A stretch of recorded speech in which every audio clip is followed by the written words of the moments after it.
Assembly బయట BJP chief Ramachandra Rao మాట్లాడుతున్నారు. Live లో చూద్దాం.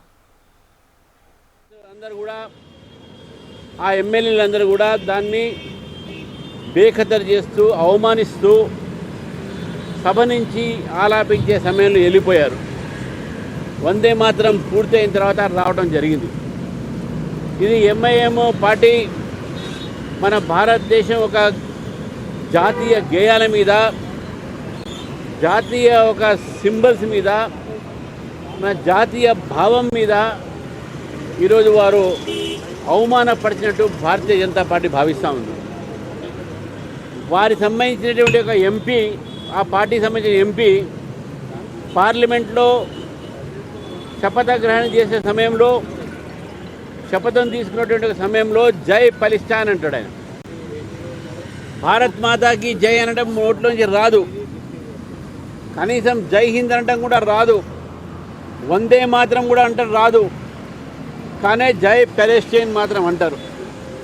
కాబట్టి ఇటువంటి ఒక ఆలోచనతో ఎంఐఎం పార్టీ ఈరోజు తెలంగాణలో మన దేశం ఒక గేయాన్ని, జాతీయ గేయాన్ని, వందే మాత్రాన్ని ఈరోజు అవమానపరిచినట్టు మేము భావిస్తూ ఉన్నాం.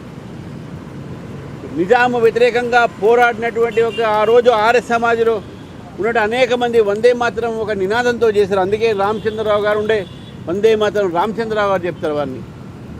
పోలీసుల దెబ్బలకు, నిజాం పోలీసు దెబ్బలకు ఆ రోజు బ్రిటిష్ ఒక గుండెలు, ఆ తుపాకీ తూటలకు గుండె ఎదురుగా పెట్టుకొని నిలబడి వందే మాత్రం అనేటటువంటి ఒక నినాదాలు ఇవ్వడం జరిగింది. మరి అటువంటి వందే మాత్రాన్ని ఈరోజు ఎంఐఎం పార్టీ అవమానపరిచినందుకు వారిని సభ నుంచి ఎమ్మెల్యేగా వారందరినీ కూడా సస్పెండ్ చేయాలి, వారందరినీ కూడా మెంబర్షిప్ క్యాన్సిల్ చేయాలని చెప్పేసి కూడా గవర్నర్ గారిని మీరు అడగడం జరిగింది. ఎందుకంటే ఉభయ సభలో గవర్నర్ గారే బడ్జెట్ సెషన్లో ఉన్నారు కాబట్టి, బడ్జెట్ ఒక స్పీచ్ ఆ జాయింట్ సెషన్లో మాట్లాడారు కాబట్టి, వారి ముందే ఈ ఘటన జరిగింది కాబట్టి వారిని స్పీకర్ గారితో మాట్లాడి వాళ్ళందరినీ కూడా, ఎందుకంటే పవర్స్ అన్నీ కూడా స్పీకర్కి ఉంటాయి కాబట్టి ఆ పవర్స్ స్పీకర్ కూడా వీరందరినీ కూడా సస్పెండ్ చేయాలి, మెంబర్షిప్తో అసెంబ్లీలో మెంబర్షిప్ని సస్పెండ్ చేయాలని చెప్పి భారతీయ జనతా పార్టీ డిమాండ్ చేస్తూ గవర్నర్ గారికి విజ్ఞప్తి పత్రం ఇవ్వడం జరిగింది.